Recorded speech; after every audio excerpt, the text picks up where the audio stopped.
हमारी धान की फसल में दो ऐसे कीट हैं जो सबसे अधिक नुकसान पहुंचाते हैं। एक है तना छेदक और दूसरा पत्ती लपेटक। तना छेदक और पत्ती लपेटक के लिए हम कौन सी लिक्विड दवाओं का यूज करके अच्छे से नियंत्रण कर सकते हैं, आज की वीडियो में हम इसी पर बात करने वाले हैं। नमस्कार दोस्तों, मैं सतीश, आप देख रहे हैं एग्री एडवाइस। चैनल पर नए हैं सब्सक्राइब करके बेल आइकन ज़रूर दबाइएगा, जिससे आने वाली वीडियो भी आपको देखने को मिलती रहेगी। दोस्तों, वीडियो के अंत में हम जो जानकारी देंगे उसी पर एक सवाल पूछेंगे, तो उसका जवाब आपको ज़रूर दे देना है, जिससे ये भी पता चले कि आप कितनी अच्छी तरीके से वीडियो हमारा देखते हैं।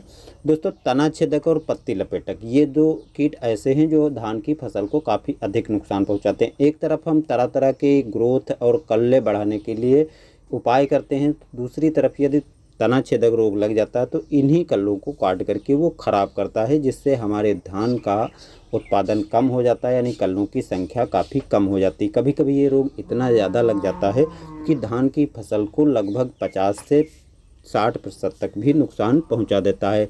तना छेदक लगने का कोई समय नहीं होता है। धान रोपाई के बाद से लगा करके और बालियां निकलने तक की अवस्था में कभी भी लग सकता है।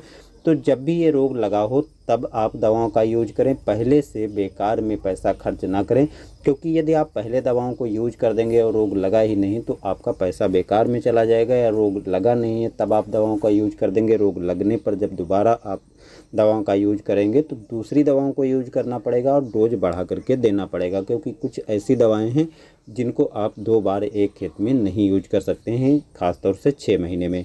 तो चलिए हम तना छेदक और पत्ती लपेटक के कुछ लक्षणों के बारे में बात करेंगे, उसके बाद क्या नुकसान होता है और उसके बाद हम उपाय के बारे में बात करेंगे। तो दोस्तों, तना छेदक लगने पर तना के निचले हिस्से से या मध्य हिस्से से लगा करके आप देखेंगे कि वो पौधे को काट देता है और कीड़ा पौधे के तना के अंदर होता है। यदि उस पौधे को आप उठा करके निकाल कर देखेंगे या खोल करके, तो अंदर उसके कीट मौजूद होता है। इसी प्रकार पत्ती लपेटक जो कीट है वो पत्तियों को मोड़ करके एक घर बना लेता है अपना और उसके अंदर ही रहता है, और अंदर अंदर वो पत्तियों को हरित लवक जो हरेपन की मात्रा है उसको खुरच करके खा जाता है। तो इस प्रकार के लक्षण दिखाई पड़ेंगे। जब आप उसको खोल करके देखेंगे तो अंदर कीट भी मौजूद होता है। तो इस प्रकार के लक्षण आपको दिखाई पड़ेंगे। अब तना छेदक जो है तने को काट करके ख़राब करता है, पौधे की संख्या जिससे कम हो जाती है और जिससे उत्पादन सीधे हमारा कम हो जाता है। पत्ती लपेटक कीट जो है इतना अधिक नुकसान नहीं पहुंचाता है, लेकिन पत्ती लपेटक कीट क्या करता है कि हरे भाग को खुरच करके खा जाता है, जिससे प्रकाश संश्लेषण की क्रिया ठीक ढंग से नहीं हो पाती और पौधा अपना भोजन सही से नहीं बना पाता है, जिससे पौधा कमज़ोर हो जाता है और उसका विकास रुक जाता है। इसकी रोकथाम के लिए आप कई तरह के उपाय कर सकते हैं, लेकिन आज की वीडियो में मैंने लिक्विड दवाओं को लिया है और इन लिक्विड दवाओं को आप दे देंगे तो आसानी से तना छेदक और पत्ती लपेटक पर कंट्रोल हो जाएगा। एक बार फिर से बताना चाहेंगे कि जब इस रोग के लक्षण आपके खेत में 1-2 पौधों पर दिखाई पड़े तभी आप इन दवाओं को यूज करें, व्यर्थ में पैसा आपको ख़राब नहीं करना है। तना छेदक और पत्ती लपेटक ये दोनों प्रकार के आपको खेत में कीट लगे हुए दिखाई पड़ते हैं, तो आपको तना छेदक और पत्ती लपेटक के लिए दोनों के लिए एक ऐसी दवा का यूज करना है जो आसानी से दोनों तरह के कीटों को कंट्रोल कर पाए। इसके लिए दोस्तों सजेंटा की एम्प्लीगो दवा आती है। सजेंटा की एम्प्लीगो दवा को आप 100 ml ले लीजिए और 100 ml 1 एकड़ के लिए काफ़ी है। बाकी यदि 1-2 लक्षण ही दिखाई पड़ते हैं तो आप मात्रा कम कर सकते हैं, 80 ml भी ले लेंगे तब भी आपका काम चल जाएगा। अब इसका घोल जो है 150 से 160 लीटर पानी में बना करके और आपको खेत में पौधों के ऊपर स्प्रे कर देना है। स्प्रे कर देने पर पत्ती लपेटक और तना छेदक रोग आसानी से कंट्रोल हो जाएगा। ये दवा धान में 20 से 25 दिन तक अपना असर करती है, तो 20 से 25 दिन में पूरे कीट जो हैं ख़त्म हो जाएंगे। दवा को दोबारा नहीं यूज करना है क्योंकि यह दवा ग्रुप 28 की है और ग्रुप 28 की 6 महीने में एक बार ही दवा को आप अपने खेत में दे सकते हैं।